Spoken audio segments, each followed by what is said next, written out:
Bonjour, bienvenue à toutes dans ce nouvel atelier spécial entrepreneur. Ce n'est peut-être pas ton business qui stagne, c'est ton système nerveux qui paie la facture.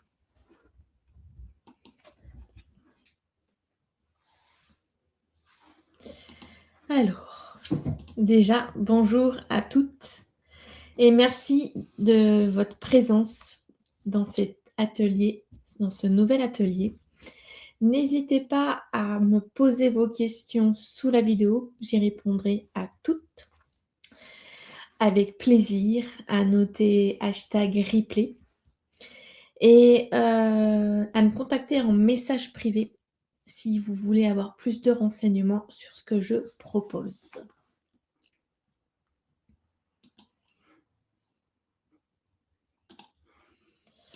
Alors, ce n'est peut-être pas ton business qui stagne, c'est ton système nerveux qui paie la facture.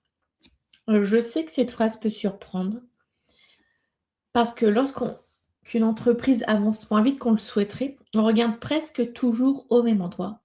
La stratégie, la communication, les offres, le marketing.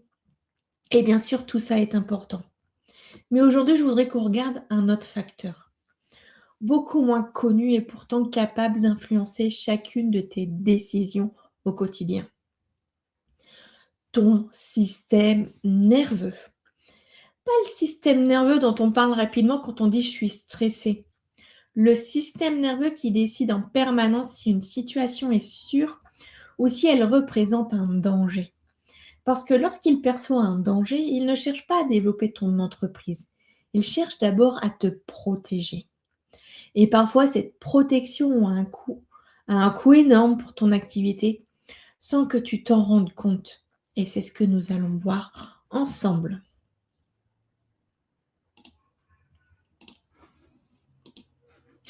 Regarde si tu te reconnais dans certaines de ces situations. Tu relis un mail 5 fois avant de l'envoyer. Tu repousses une publication alors qu'elle est prête. Tu hésites au moment d'annoncer ton tarif. Tu réponds immédiatement à chaque notification. Tu acceptes une cliente alors qu'au fond de toi, quelque chose te disait que ce n'était peut-être pas une bonne idée. Ces situations paraissent très différentes. Pourtant, elles ont toutes un point commun. Elles te prennent du temps, elles te prennent de l'énergie et surtout elles ralentissent le développement de ton entreprise. La plupart des entrepreneurs pensent que chacun de ces comportements est un problème à régler séparément. En réalité, il est possible qu'ils aient tous la même origine.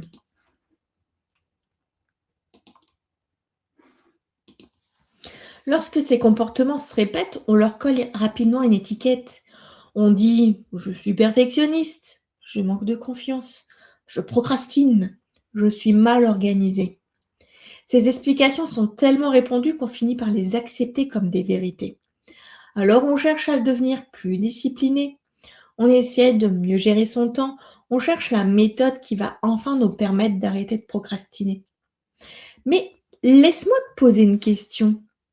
Si c'était simplement un problème d'organisation, pourquoi ces comportements reviennent-ils encore et encore, même après avoir suivi des formations, lu des livres ou mis en place de nouveaux outils? Et si l'explication se trouvait ailleurs?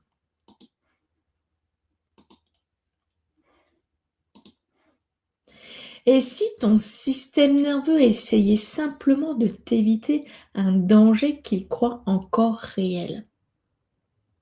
C'est probablement la phrase la plus importante de tout cet atelier.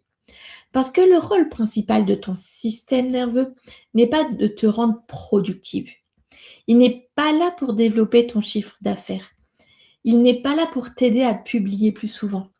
Son rôle est beaucoup plus ancien que ça. Il est là pour assurer ta sécurité. En permanence, sans même que tu en aies conscience, il analyse ce qui se passe autour de toi. Est-ce que cette situation est sûre ou est-ce qu'elle représente un danger? Et parfois, il se trompe. Il interprète une publication, un tarif, une décision ou un regard extérieur comme quelque chose dont il faut te protéger. Alors il met en place des stratégies. Des stratégies qui donnent l'impression que tu procrastines, que tu hésites ou que tu manques de confiance. Mais en réalité, il essaie simplement de faire son travail, te maintenir en sécurité.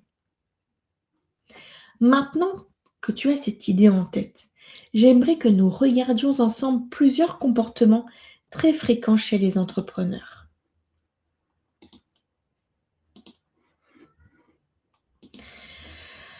Le premier comportement, tu relis plutôt plusieurs fois, pas seulement tes emails, tes publications, tes pages de vente, tes newsletters, tes devis, tes messages. Tu relis, tu modifies, tu corriges une phrase, puis une autre. Et au moment où tu pourrais publier ou envoyer, tu relis encore. Et sur le moment, tu as l'impression d'être sérieuse, hein, consciencieuse, professionnelle. Et bien sûr, relire une fois est une bonne chose. Le problème apparaît quand cette relecture devient systématique. Parce que chaque relecture supplémentaire retarde l'action. Pendant que tu relis, tu ne publies pas, tu ne proposes pas ton offre, tu ne lances pas la conversation. Tu ne peux donc ni être visible ni vendre. C'est exactement ce que tu vois sur cette slide. Le coût n'est pas seulement du temps. Le coût, c'est moins de visibilité, donc moins de ventes. Et à force de rester en vigilance permanente, beaucoup plus de fatigue.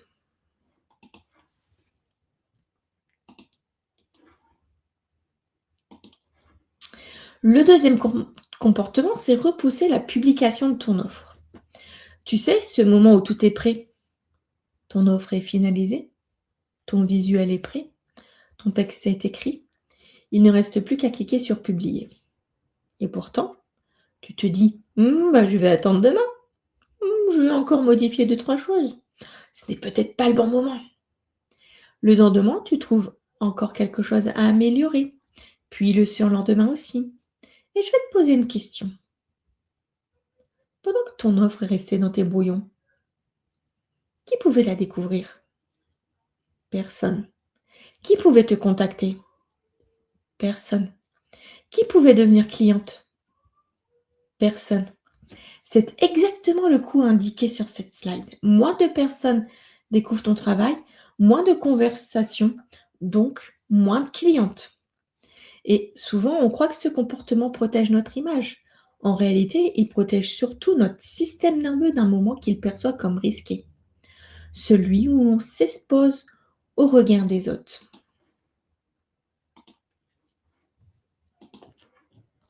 Le troisième comportement, tu réponds immédiatement à tout.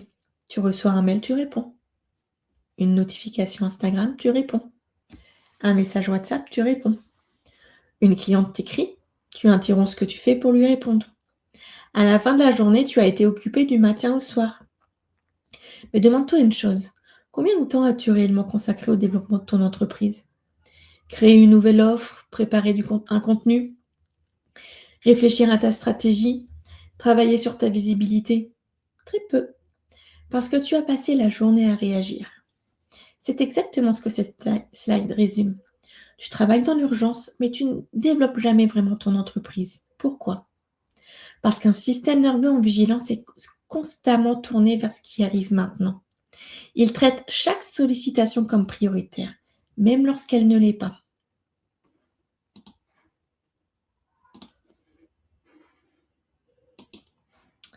Le quatrième comportement. Tu n'oses pas augmenter tes tarifs, ou alors tu annonces ton prix avec une boule au ventre. Tu te justifies, tu ajoutes un bonus et encore un autre. Tu proposes une réduction sans qu'on te l'ait demandé. Pourquoi est-ce si difficile? Parce que augmenter un tarif, ce n'est pas seulement changer un chiffre. C'est aussi accepter que certaines personnes disent non. Et pour un système nerveux qui cherche avant tout à éviter le rejet ou le conflit, cette possibilité peut être vécue comme une menace. Alors il préfère rester sur un tarif plus bas. Le problème, c'est que le coût est énorme. Tu dois vendre davantage, tu travailles plus et tu t'épuises. Tu vois, le système nerveux pense te protéger. Mais cette protection finit parfois par coûter beaucoup plus cher que le risque qu'il voulait éviter.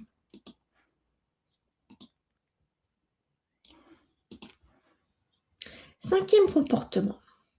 Tu acceptes des clientes qui ne te correspondent pas. Pourtant, dès le premier échange, quelque chose te disait que cette collaboration risquait d'être compliquée. Tu l'as senti, mais tu t'es dit, je vais lui laisser sa chance. Ça va bien se passer. Et quelques semaines plus tard, qu'est-ce qui se passe? Eh bien, tu redoutes ces messages. Tu repousses le moment de lui répondre.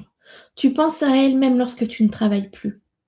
Une seule cliente peut parfois prendre beaucoup plus de place dans ton esprit que toutes les autres réunies. Et c'est exactement ce que montre cette slide. Charge mentale, énergie gaspillée et surtout moins de place pour les bonnes clientes. Parce que pendant que tu consacres ton énergie à une relation qui t'épuise, tu n'es plus totalement disponible pour celle avec laquelle tu pourrais être beaucoup plus fluide.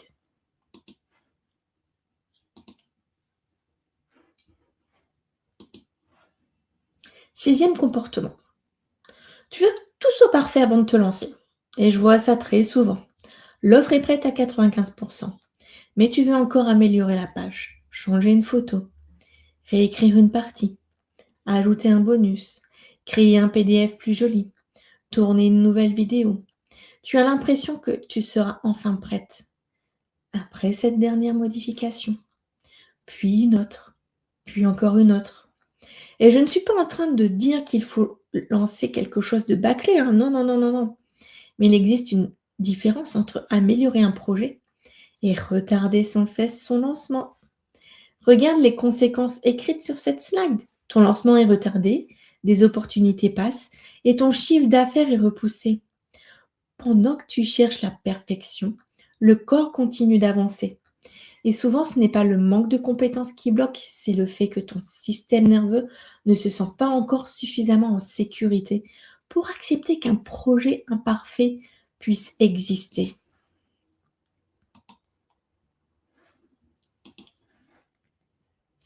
Le septième comportement est probablement le plus discret. Tu réfléchis pendant des jours avant une décision. Tu sais déjà ce que tu aimerais faire. Tu le sens, mais tu continues à tourner problème dans tous les sens. Tu cherches encore une information, tu regardes ce que font les autres, tu demandes un avis, puis un deuxième, puis un troisième. Tu attends d'être certaine à 100% avant d'agir. Le problème, c'est qu'en entrepreneuriat, cette certitude n'existe presque jamais. À un moment, il faut accepter de décider avec les informations dont on dispose. Et lorsqu'un système nerveux vit l'incertitude comme un danger, il préfère continuer à réfléchir. Parce que réfléchir donne l'impression de garder le contrôle. Décider, en revanche, c'est accepter qu'il puisse y avoir une part d'inconnu. Regarde les conséquences. Tu restes bloqué, les autres avancent. Et pendant ce temps-là, ton entreprise stagne. Et ce n'est pas parce que tu manques d'idées ou parce que tu n'es pas capable. C'est parce que ton système nerveux préfère parfois une certitude imparfaite à une décision incertaine.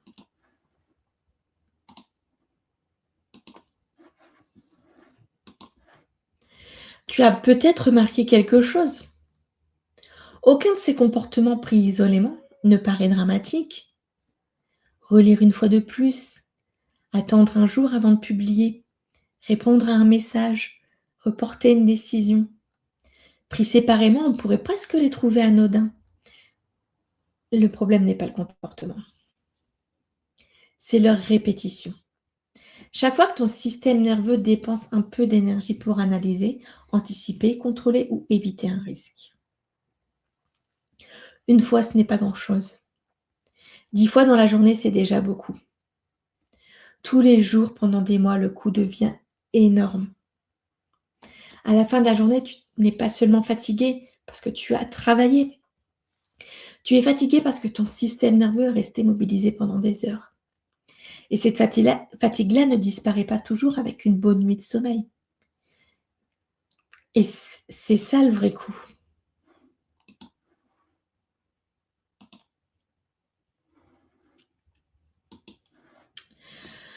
Alors, pourquoi ton système nerveux agit-il de cette manière? Parce qu'il ne fait pas la différence entre un danger physique et un danger émotionnel de la façon dont notre mental le fait.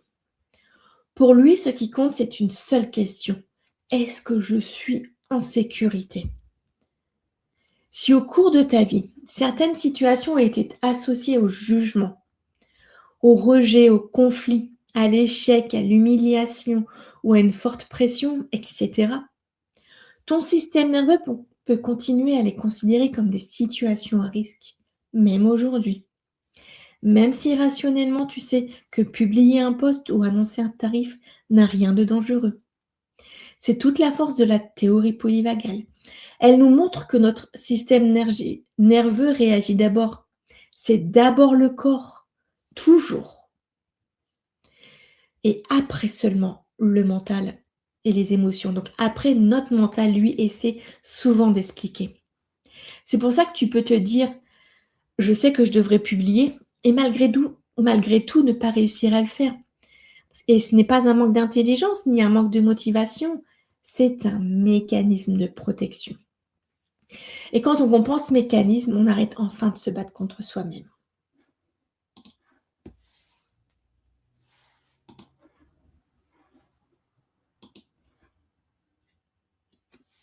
La bonne nouvelle, et il y en a, c'est que ces comportements ne sont pas une fatalité.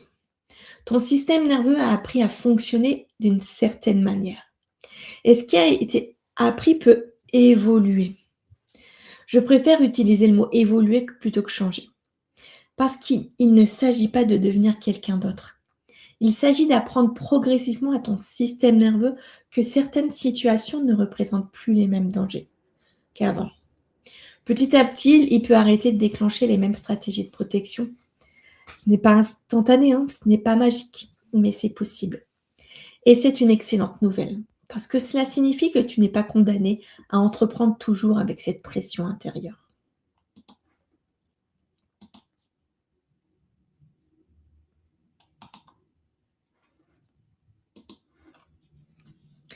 J'aimerais te proposer un exercice très simple. Pendant une semaine, observe les situations qui te demandent le plus d'énergie. Pas seulement celles qui prennent du temps, celles qui te vident. Chaque soir, pose-toi une question. À quel moment aujourd'hui ai-je senti le plus de tension? Est-ce avant d'envoyer un mail? Avant de publier? Avant de répondre à une cliente? Avant de prendre une décision? Ne cherche pas à modifier ton comportement, ne cherche pas à être meilleur. Observe avec curiosité, sans te juger. Parce qu'on ne peut pas transformer quelque chose qu'on ne voit pas. Et très souvent, cette semaine d'observation est déjà un premier déclic. Tu commences à repérer des répétitions que tu ne voyais même plus. Et c'est à partir de là que le changement devient possible.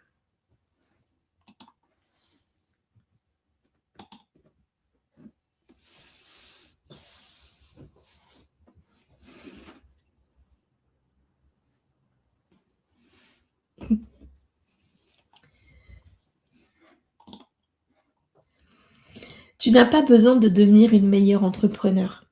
Tu n'as pas besoin que ton système nerveux cesse de vivre ton entreprise comme un danger. J'aimerais vraiment que tu gardes cette phrase en tête. Parce qu'on nous fait souvent croire qu'il faut encore apprendre, encore travailler sur soi, encore développer sa confiance, encore trouver la bonne méthode. Et parfois, oui, il y a des compétences à acquérir. Mais lorsque ton système nerveux est constamment en état d'alerte, le problème n'est pas toujours ce que tu sais faire. Le problème, c'est l'énergie que ton corps dépense simplement pour essayer de rester en sécurité. Imagine deux entrepreneurs qui possèdent exactement les mêmes compétences. Hop là, la première travaille avec un système nerveux qui perçoit sans cesse des menaces. La seconde se sent suffisamment en sécurité pour prendre des décisions, publier, vendre, dire non quand c'est nécessaire. À ton avis, laquelle aura le plus de facilité à développer son activité? Pas parce qu'elle est plus intelligente, hein, pas parce qu'elle travaille davantage. Simplement parce qu'elle ne gaspille pas une partie de son énergie à lutter contre un danger qui n'existe plus. Et c'est toute la différence. Quand ton système nerveux retrouve davantage de sécurité, les mêmes actions demandent beaucoup moins d'efforts.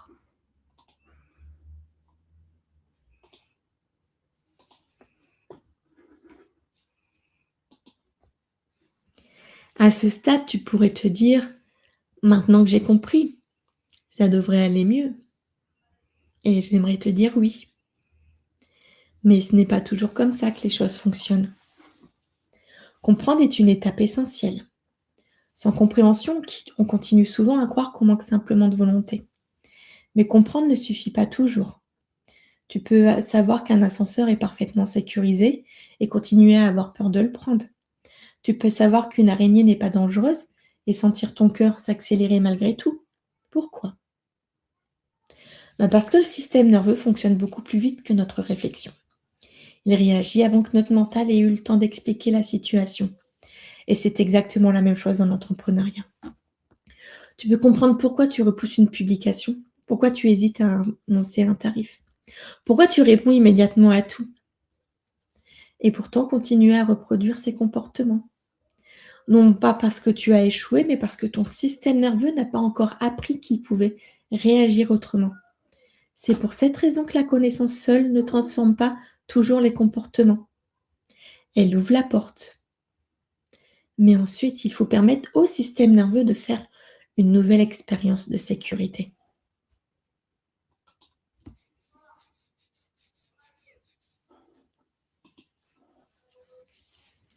Et si ton entreprise devenait un endroit où ton système nerveux se sentait enfin en sécurité? Prends quelques secondes pour imaginer ce que cela changerait concrètement. Décider plus sereinement, publier sans passer des heures à tout vérifier, annoncer un tarif sans sentir cette boule dans le ventre, dire non à une cliente qui ne te correspond pas, prendre une journée de repos sans culpabiliser. Ce ne sont pas seulement des objectifs de business, hein. Ce sont également des expériences de sécurité. Parce qu'entreprendre ne devrait pas être synonyme de tension permanente. Ton entreprise peut devenir un espace où tu avances avec plus de stabilité, où chaque décision ne te coûte pas autant d'énergie, où tu n'as plus besoin de fonctionner en permanence sous pression pour avancer. C'est cette manière d'entreprendre que j'ai envie de transmettre, pas une entreprise parfaite. Une entreprise dans laquelle tu peux respirer.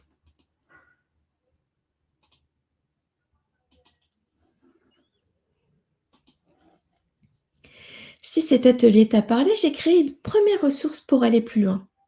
Elle s'appelle «Comprendre enfin ce qui épuise réellement ton système nerveux d'entrepreneur». C'est un programme accessible à 27 €. L'objectif n'est pas de te donner 10 techniques de plus. Il est de t'aider à comprendre ce qui se passe réellement dans ton système nerveux. Tu y retrouveras des explications beaucoup approfondies que celles que nous avons vues aujourd'hui. Tu comprendras pourquoi certains comportements reviennent sans cesse. Pourquoi les outils anti-stress ne suffisent pas toujours. Et surtout, tu commenceras à identifier tes propres mécanismes de protection. Tu trouveras également un PDF à lire et un document à compléter, parce qu'écrire permet souvent de prendre conscience de choses qu'on ne voyait pas jusque-là. Si aujourd'hui tu as eu plusieurs déclics, ce programme est une suite logique. Il te permettra d'aller plus loin à ton rythme.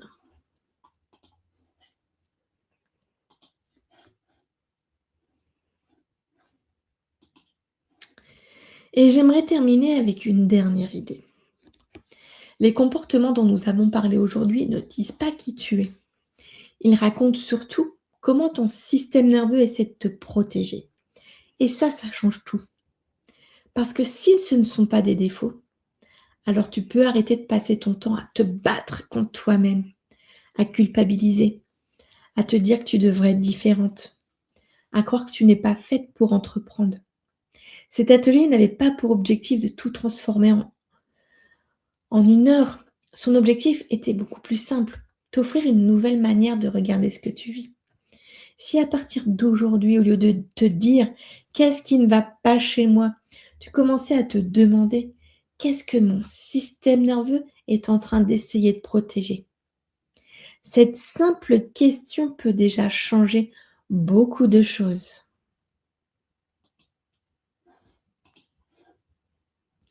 Merci d'avoir pris ce temps avec moi. Et si tu souhaites continuer ce chemin, je serais ravie de t'accompagner à travers le programme ou si tu sens que tu as besoin d'aller plus loin dans mes accompagnements.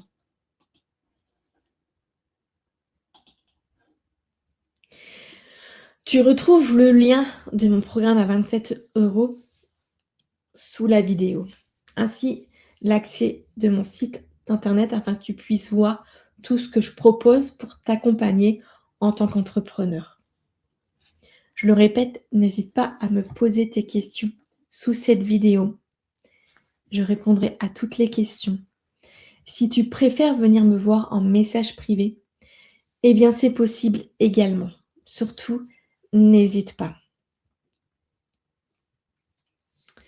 On se retrouve bientôt dans une prochaine vidéo, un prochain atelier. Si tu as aimé cet atelier, n'hésite pas à liker, à t'abonner à ma chaîne YouTube et n'hésite pas à le partager à une autre entrepreneur qui aurait besoin d'entendre ces mots. À bientôt!